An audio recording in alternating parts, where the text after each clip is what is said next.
In our final talk on monopoly, we're going to discuss the costs of monopoly, but also the potential benefits.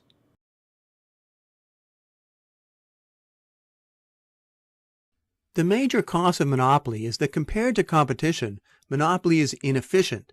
It leads to a loss in the gains from trade, or a deadweight loss. Let's remind ourselves about the gains from trade under competition, and then we can compare with monopoly. Here we'll simplify with a flat supply curve, a constant cost industry. In this case, the total gains from trade go to consumers in this blue area right here. Now let's see what the total gains from trade, or total welfare, is under monopoly. We choose exactly the same demand curve and the same constant cost curve. We find the profit maximizing price and quantity in the usual way. Consumers, not surprisingly, get less under monopoly since the price is higher. Now, some of what the consumers lose is transferred to the monopolist in terms of profit. And as far as an economist is concerned, at least someone is getting these gains from trade. So the transfer is neutral. What's bad, however, is that total welfare falls under monopoly because no one gets this area, the deadweight loss. These are trades that from a social point of view are beneficial. The demanders are willing to pay more than what would be the cost of producing these goods. These trades, however, don't happen. Even though they're socially beneficial, they don't happen because they aren't profitable. They aren't privately beneficial. Think of a movie theater that is half empty. Surely there are some people out there who would value watching the movie at more than its marginal cost, about zero. So why doesn't the movie theater lower the price to these people? Because to do so, it would have to lower the price to everyone, and that would reduce total profits. So the basic lesson is this. Consumers buy a good so long as the value to them exceeds the price.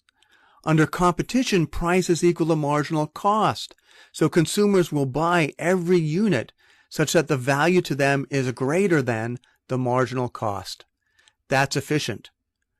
Under monopoly, consumers also buy so long as the value to them is greater than the price. But since price is greater than marginal cost, we get too few units produced. We get a loss in the gains from trade. Let's remind ourselves what deadweight loss looks like in practice. GSK prices Combivir at $12.50 per pill. The marginal cost is 50 cents.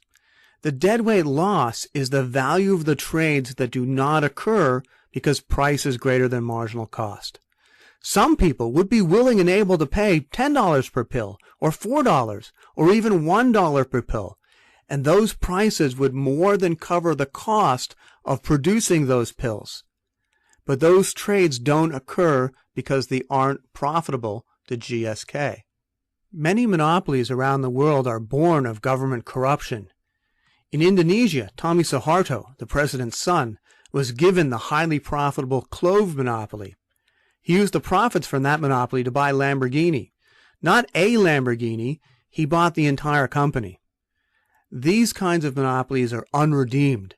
They have costs and no social benefits at all. Some monopolies, however, do have countervailing benefits. Consider what would happen if the U.S. eliminated patents for pharmaceuticals. Competition, it's true, would drive down the price of existing drugs to marginal cost, as happens today as soon as patents expire, usually within 10 to 15 years after the drug first enters the market. But it costs about $1 billion to bring the average new drug to market in the United States. And R&D costs are not included in marginal cost. As the saying goes, it costs about $1 billion to create the first pill, 50 cents to create the second pill. 50 cents is the marginal cost, the cost of an additional pill. But to bring that first pill to market costs about $1 billion. If price were quickly pushed down to marginal cost, firms would not be able to recover their R&D costs, and the result would be fewer new drugs. Once the drug is created, the patent, the monopoly, creates inefficiency. We get too few units produced. but the patent increases the incentive to produce the new drugs in the first place. So there's a trade-off. More monopoly reduces static efficiency, the quantity produced, but can increase dynamic efficiency, the incentive to do research and development. This trade-off applies to other goods with high development costs, not just pharmaceuticals. Information goods, goods like music, movies, computer programs, new chemicals, new materials, new technologies. These typically have high development costs and low marginal costs of production, and that suggests there may be possible benefits to patent or copyright protection. More generally, for these types of goods, there's a policy trade-off which we always want to keep in mind. That is, lower prices today may generate fewer new ideas in the future. Nobel Prize-winning economic historian Douglas North, for example, has argued the failure to develop systematic property rights in innovation up until fairly modern times was a major source of the slow pace of technological change. Is there a better way of navigating this trade-off? Perhaps. Suppose if the government bought up a pharmaceutical patent for its total monopoly profits, and then they ripped the patent up. Competitors would enter and drive the price of the drug down to marginal cost. Thus, we would have static efficiency. At the same time, since the government was paying firms their monopoly profits, we would still have lots of incentive to do research and development, dynamic efficiency. Thus, we could have the best of all worlds. Of course, there may be some downsides as well. Higher taxes to pay for the patent also have their own deadweight loss, and it might be difficult to say exactly how much a patent is worth, and there could be possible corruption. Nevertheless, this is an idea worth thinking about and perhaps worth experimenting with. Prizes are another way of navigating the trade-off.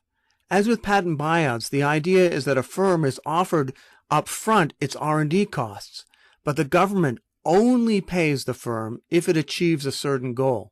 And if that goal is achieved, the technology goes into the public domain and can be used by anyone.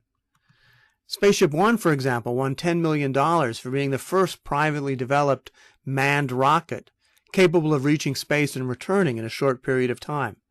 And prizes are being used more often. The government set up a prize for better light bulbs, for example, and that worked quite well. There's also a third way of navigating the trade-off. You may have noticed, for example, that so far we've assumed that the monopolist must charge the same price to everyone. But is this necessarily true? In some cases, the monopolist can charge different prices to different people, price discrimination.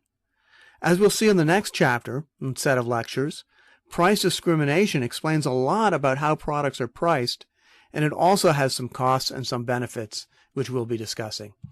See you then. Thanks. If you want to test yourself, click Practice Questions.